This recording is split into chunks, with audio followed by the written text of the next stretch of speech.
La vérité sur le sens de la vie. Au début de ma chaîne, je faisais beaucoup de vidéos sur le bonheur, sur le sens de la vie, sur la philosophie de vie, etc. J'ai étudié ça pendant plusieurs années, j'ai lu vraiment beaucoup de livres là-dessus, j'ai énormément réfléchi, je pense, de l'année de mes 18-19 ans. J'ai vraiment, je pensais presque à ça tous les jours pendant 1 ou 2 ans.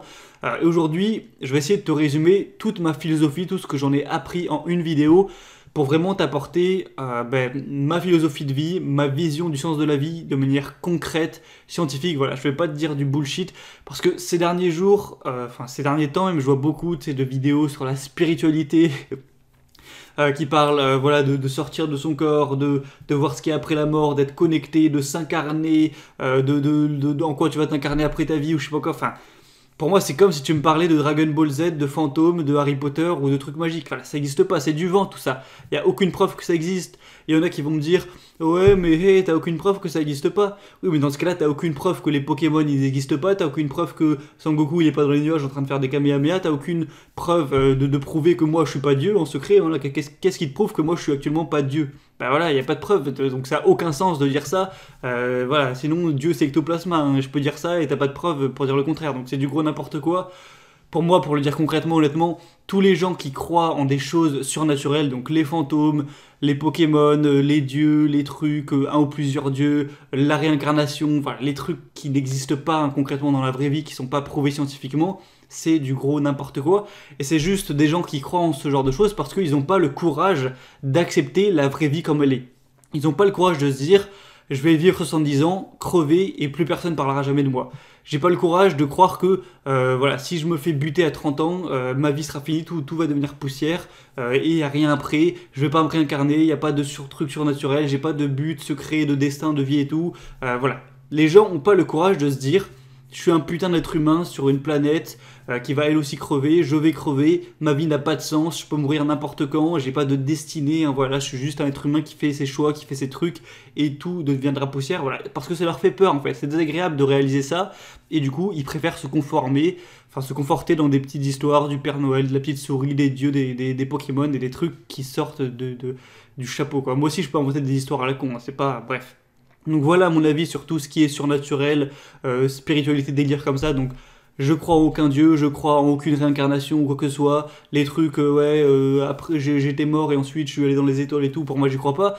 Et de toute façon il y a juste un phénomène simple pour prouver qu'il n'y a pas de vie après la mort. C'est parce que comment tu perçois la vie, comment tu peux vivre grâce à tes sens. Tu peux voir, tu peux percevoir la lumière, tu peux sentir les odeurs, tu peux ressentir les choses au toucher, tu peux te déplacer grâce à des muscles, tu peux écouter grâce à tes oreilles, tout ça. Et en fait, quand tu meurs, quand ton cœur il arrête de battre, ça paraît débile d'expliquer ça, mais tes yeux ne fonctionnent plus, tes oreilles ne fonctionnent plus, tes muscles ne fonctionnent plus, donc tu ne peux ni voir, ni entendre, ni sentir, ni ressentir quoi que ce soit. Donc comment tu veux ressentir une forme de vie alors que tes organes ne marchent plus?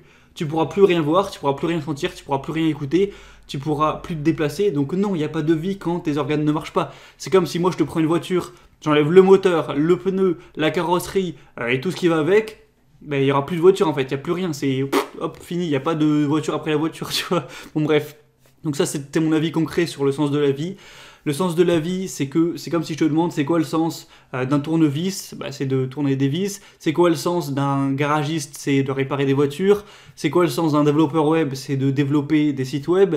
C'est quoi le sens d'un prof de maths, c'est d'apprendre les maths. Et ben c'est quoi le sens d'un Homo sapiens, donc notre espèce? Eh bien c'est de faire prospérer l'espèce, ça veut dire de survivre et de se reproduire. Voilà, c'est tout. Et pareil pour le sens d'un pingouin. Le but d'un pingouin, c'est de survivre et de se reproduire dans son espèce. Le but d'un chien, c'est de survivre et de se reproduire dans son espèce, etc., etc., etc. Et du coup, bah, étant donné qu'on n'est que des homo sapiens, donc une forme d'animal d'ailleurs, pour ceux qui pensent qu'on n'est pas des animaux, qu'on est un truc un peu au-dessus, spirituel, qui est lié à Dieu, je sais pas quoi, je vous conseille à tous de lire ce livre qui explique d'où vient notre forme animale, d'où vient notre espèce homo sapiens, comment c'est développé, parce que forcément on descend de quelque chose, c'est l'évolution de la nature, c'est comme les bactéries, les poissons ou les singes, on est une espèce et c'est comme ça, et toutes les espèces finiront par disparaître logiquement, même la Terre finira par disparaître, et même le Soleil, qui est si grand, si puissant, finira bien un jour par disparaître, tout va mourir. Et du coup, quand on sait ça, qu'on est au final, j'allais dire incarné, sans déconner, qu'on est en vie juste pendant, je sais pas, Certains ça va être 23 ans, certains ça va être 46 ans, certains ça va être 75 ans, d'autres ça va être 101 ans hein, pour les plus chanceux entre guillemets. Voilà, t'es en vie, on va dire 80 ans environ. Du coup, après tu crèves, après il n'y a plus rien, c'est tout. Du coup, moi, j'en ai tiré une phrase, c'est que le seul but du coup de ta vie, c'est d'être le plus heureux possible pendant ton temps.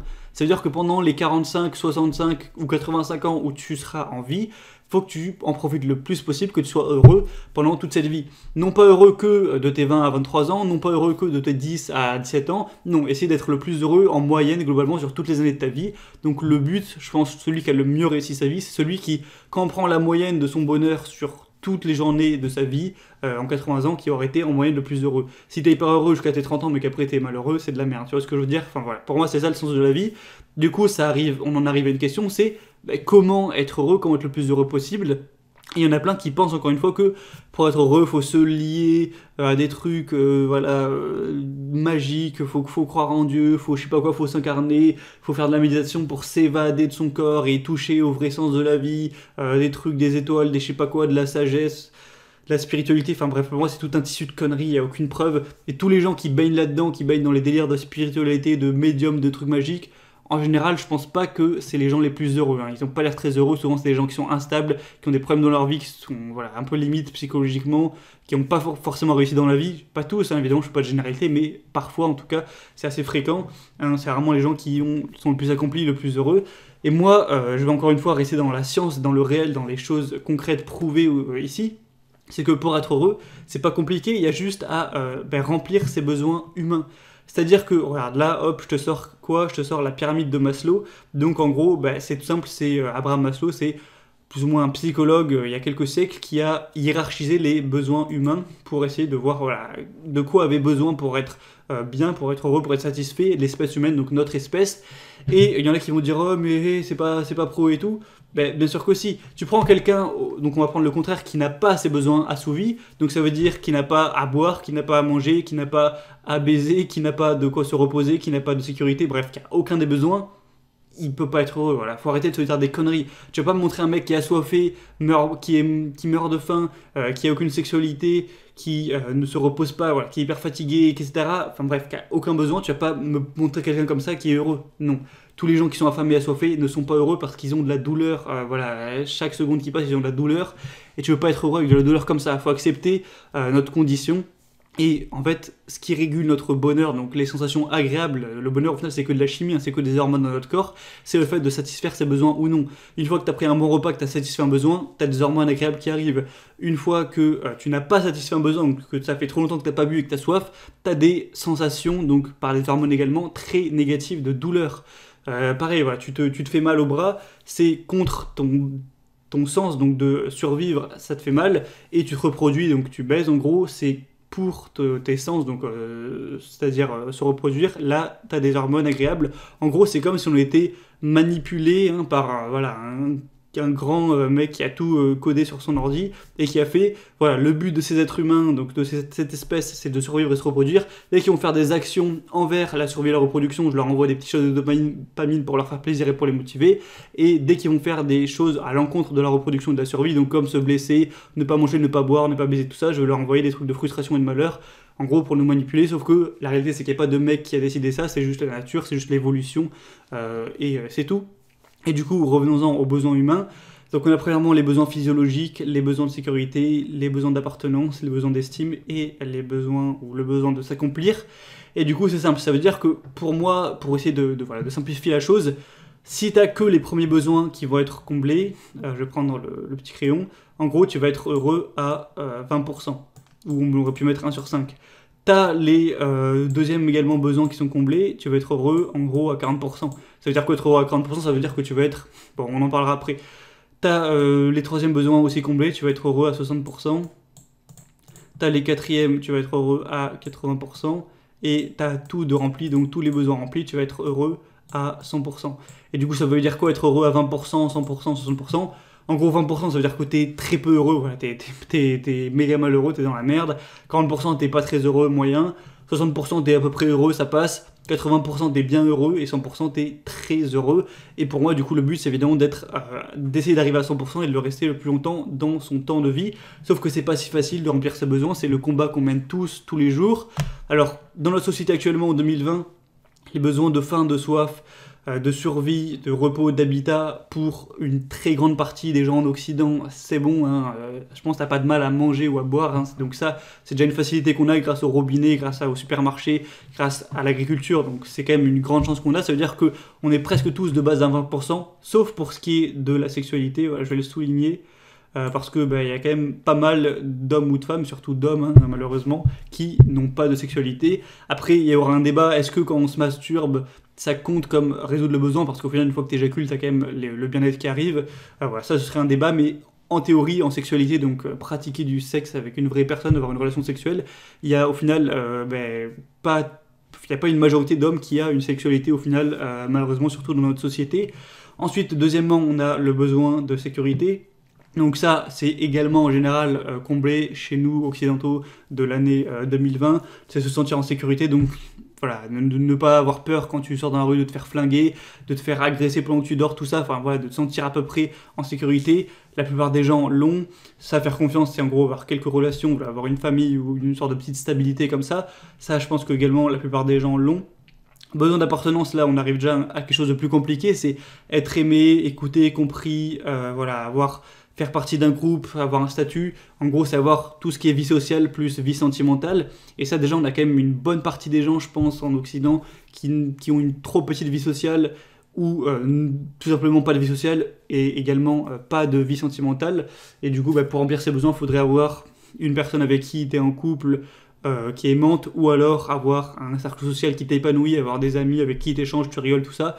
Bon, il y a quand même pas mal de gens qui l'ont, mais c'est déjà beaucoup moins fréquent. Ensuite, le besoin d'estime, là c'est le besoin vraiment d'être le meilleur, de se révéler, voilà, d'avoir en gros de l'estime dans un domaine. Ça veut dire que par exemple, tu es le meilleur tennisman, tu vas avoir de l'estime d'être le meilleur. Tu es le meilleur, je sais pas moi, joueur d'échecs, tu vas avoir de l'estime d'être le meilleur joueur d'échecs, etc. Donc ça, c'est dans la performance, dans le désir d'être le meilleur, d'arriver en haut de la pyramide. Donc ça, déjà, on arrive à une petite partie des gens qui ont ça, parce que la plupart des gens sont déjà occupés à gagner leur vie, à se faire un peu plaisir, tout ça, donc ils sont pas encore dans le stade à devenir le meilleur dans leur domaine, ça c'est quand même peu de gens. Et dernièrement, là, c'est vraiment une minorité des gens, ça va être le besoin de s'accomplir. Donc là, c'est une fois que tu as tout fait, une fois que tu as réussi dans la vie, donc que tu n'as plus faim, que tu n'as plus soif, que tu as assez d'argent, que tu as de l'amour, du sexe, des amis, un cercle social, de l'estime, que tu as réussi dans ton domaine, tout ça, que tu es valorisé par les autres, et bien là, vu que tu as tout réussi, l'espèce humaine, enfin plutôt la génétique humaine va te donner envie pour te réaliser encore plus, être encore plus heureux, d'aider les autres à eux réaliser leurs besoins à eux. Donc on peut le voir avec des hommes qui ont complètement réussi. Tu prends Bill Gates qui essaye de éradiquer des maladies en Afrique, ou tu prends Leonardo DiCaprio qui s'occupe beaucoup de l'écologie, vu que maintenant il est multimillionnaire et tout ça, qu'il a bien réussi. Souvent les hommes qui sont en haut de la pyramide, eh bien ils s'occupent des autres, ils aident les autres à accomplir eux leurs besoins. Par exemple, Bill Gates, il aide les gens qui sont touchés par sa maladie à être en meilleure santé, l'écologie, ça touche un peu tout le monde, tout ça. Enfin bref, c'est aider en gros les autres personnes à eux satisfaire leurs besoins. Et on arrive du coup au dernier besoin de la pyramide de Maslow, c'est-à-dire s'accomplir, avoir un but supérieur autre que soi, c'est-à-dire aider les autres êtres humains. En général, c'est ça. Et vraiment, voilà, être en accord avec ses valeurs, tout ça, tout ça. Et du coup, là, ce serait en théorie le moment où tu es le plus heureux. Donc, je pense que c'est important que tu visionnes ça un petit peu, que tu regardes la pyramide de Maslow et que tu essayes de comprendre quels sont les besoins que tu n'as pas comblés, pour vraiment essayer de réaliser pourquoi aujourd'hui tu n'es pas pleinement heureux. Parce que tu prends quelqu'un comme Bill Gates, Leonardo DiCaprio, quelqu'un qui a tous ses besoins comblés, à partir du moment où tous ses besoins sont comblés, je pense qu'ils sont heureux. Et moi, j'ai remarqué dans ma vie que plus j'avais des besoins comblés, plus j'étais heureux concrètement. Donc ça ne veut pas dire que tu vas passer de 0 à 100, parce que aujourd'hui je pense pas que tu sois à 0, et arriver à 100 c'est compliqué, mais tu peux progresser tout simplement à ce niveau. Moi je vais donner mon exemple pour illustrer ça. Donc imaginons que j'essaye d'analyser quels besoins j'ai. Alors les besoins physiologiques, faim, soif, survie, sexualité, etc., c'est bon. Les besoins de sécurité, ça va, je me sens en sécurité aujourd'hui, hein, j'ai de l'argent de côté, je sais qu'il y a la police qui me protège, qu'il y a très peu de chances qu'un mec vienne me buter la nuit ou quand je sors dans la rue, voilà, c'est quand même très improbable. Les besoins d'appartenance, ça, pas complètement honnêtement, parce que j'ai pas énormément de relations sociales. En tout cas, j'aimerais bien en avoir un peu plus. J'aimerais bien avoir un peu plus de groupes sociaux. Vu que je travaille de chez moi, que je suis tout seul et que c'est aussi un petit peu la société d'aujourd'hui qui fait ça, on passe plus de temps sur les réseaux sociaux plutôt que de temps avec les autres. Voilà, ça, je dis pas que ça c'est complètement comblé, hein. Je pourrais avoir plus d'amour et de relations sociales. Donc ça, on va dire que c'est peut-être à moitié. Donc je vais mettre 1 sur 2. L'autre, je vais le valider comme ça. Hop. Besoin d'estime, eh bien ça aussi, je dirais que c'est à moitié, on va dire que c'est en cours. Enfin, je suis en train d'essayer de devenir meilleur dans certains domaines donc, qui me passionnent. Hein. Donc ça peut être la musculation, ça peut être le chant, moi j'en pratique, ça peut être mon activité professionnelle. Donc je suis pas au stade où je suis vraiment à considérer comme le meilleur ou vraiment hyper développé. En tout cas, j'ai encore beaucoup plus de potentiel à atteindre. Donc je dirais que c'est en cours, je vais mettre 1 sur 2 aussi. Voilà, donc je pense que c'est pas complètement comblé. Et le besoin de s'accomplir, eh bien là je vais mettre 0 sur 1 parce que j'en suis pas là. Là je suis en train de réussir ma vie et c'est une fois que je l'aurai réussi complètement que je pourrai m'occuper des autres et aider les autres à réussir à la leur, en tout cas améliorer l'accomplissement de leurs besoins. Du coup, si on devait calculer mon pourcentage de bonheur, c'est qu'on viendrait à 40, donc la moitié, donc 50, et la moitié, donc 60%. Donc, ça veut dire qu'aujourd'hui, je suis censé être heureux à 60%, ce qui veut dire que je suis assez heureux, mais pas non plus hyper heureux. Et je pense que c'est plutôt proche de la réalité. Aujourd'hui, je suis heureux dans ma vie, mais je suis pas non plus extrêmement heureux. C'est pas l'éclat, je suis pas extrêmement accompli non plus, tu vois. Donc 60%, je pense que ça correspond. J'aurais peut-être dit un peu plus, mais voilà, ça correspond plus ou moins. Donc je t'invite à faire ce même travail, donc d'essayer de développer, de regarder ça. Et ça peut être intéressant maintenant qu'on prenne par exemple le but de ma chaîne, voilà, parce que tous les produits et services qui existent, c'est pour résoudre un besoin quel qu'il soit. Alors parfois c'est un micro-besoin que tu n'arriverais même pas à placer sur la pyramide de Maslow. Par exemple, ça peut être un besoin qui te fait gagner juste 10 minutes. Voilà, tu prends par exemple un mixeur électrique, ça te permet de mixer tes aliments au lieu de les faire toi-même. Voilà, tu vas pas le hiérarchiser ici, mais en gros c'est un besoin de gagner du temps, donc tu pourrais le mettre quelque part. Mais du coup moi, mon but à travers cette chaîne YouTube, c'est de t'aider en gros, parce que moi, tu reprends ma situation il y a quelques années, j'aurais pas mis ce score-là. Tu reprends ma situation, je sais pas, on va dire quand j'avais 16-17 ans. Tu prends le premier palier, sexualité, c'était pas terrible honnêtement, donc je l'aurais pas eu, donc déjà j'aurais pas validé ça. Ensuite, sécurité, ça, je pense que ça va. Quoique parce que je gagnais pas ma vie, donc voilà, je me sentais pas indépendant, je me sentais pas libre, donc je suis même pas sûr que on aurait pu prendre la sécurité, hein, parce que voilà, je manquais d'argent, j'étais stressé, oppressé un petit peu par rapport à ça, même si bon, quand t'as 17 ans, j'avais mes parents et tout, mais bon voilà. Ensuite, les besoins d'appartenance, je pense que c'est pareil qu'aujourd'hui, c'était à moitié, ça va, j'avais quand même des potes, mais c'était pas non plus parfait, donc je laisserai comme ça. Besoin d'estime, je pense que tu peux l'enlever parce que franchement je travaillais pas sur moi, j'essayais pas de progresser, j'avais pas une estime qui se développait énormément et besoin d'accomplir pareil, hein, c'était rien. Et du coup ce que j'ai fait, c'est que j'ai réfléchi là-dessus. La pyramide de Maslow, je la connais depuis déjà un bon moment. D'ailleurs ma toute première vidéo sur cette chaîne YouTube, c'est une analyse de la pyramide de Maslow, donc c'est pas pour rien que je te parle de ça, c'est que c'est un petit peu le socle de mon contenu. Et du coup, ce que j'ai fait, c'est que je me suis dit, bon, on va prendre les besoins un par ordre hiérarchique et on va essayer de les résoudre pour être plus heureux. Et du coup, c'est littéralement ce que j'ai fait. Et du coup, j'en suis venu à le seul besoin dans la première partie qui n'était pas comblée, c'était la sexualité. Donc je me suis dit, ok, maintenant il faut que j'ai une vie sexuelle pour être plus comblé, plus heureux. Comment avoir une vie sexuelle? Eh bien, en me rendant plus attirant. Et du coup, je me suis mis à travailler sur moi pour être plus attirant avec la muscu, la confiance en soi, ce genre de choses. Et au final, j'ai réussi à combler ça. Donc hop, ça allait déjà mieux.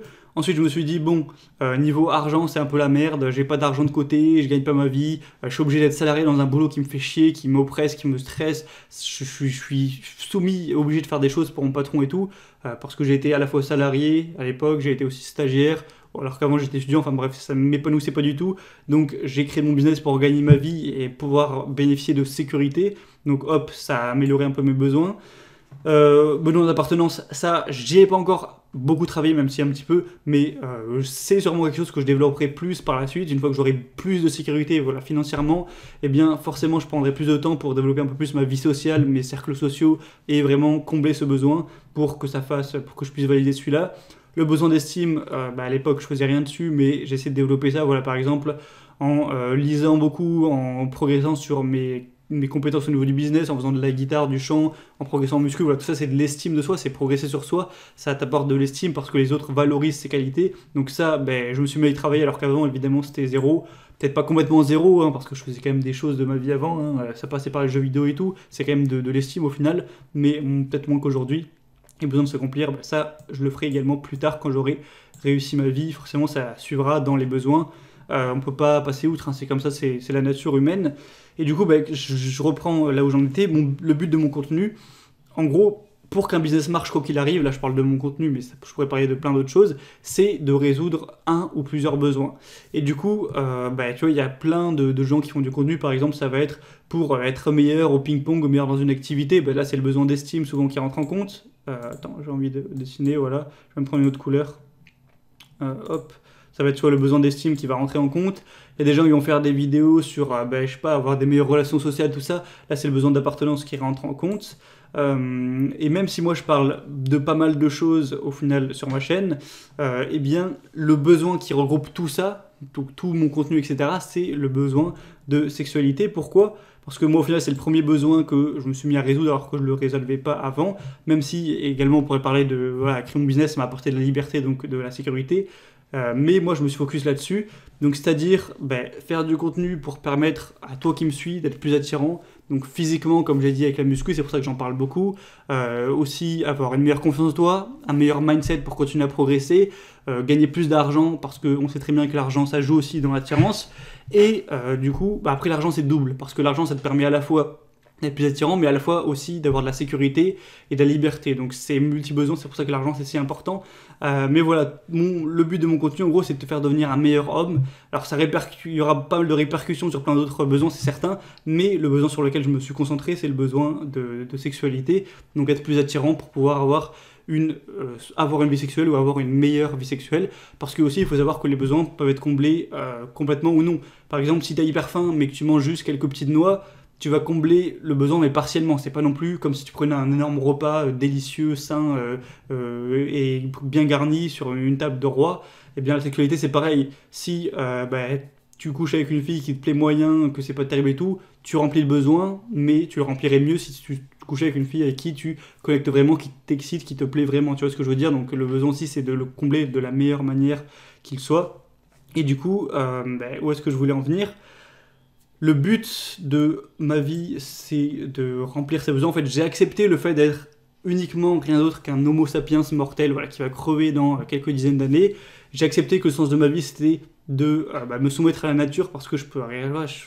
En gros, il y a une phrase qui dit on fait, comment dire, on ne veut pas ce qu'on veut.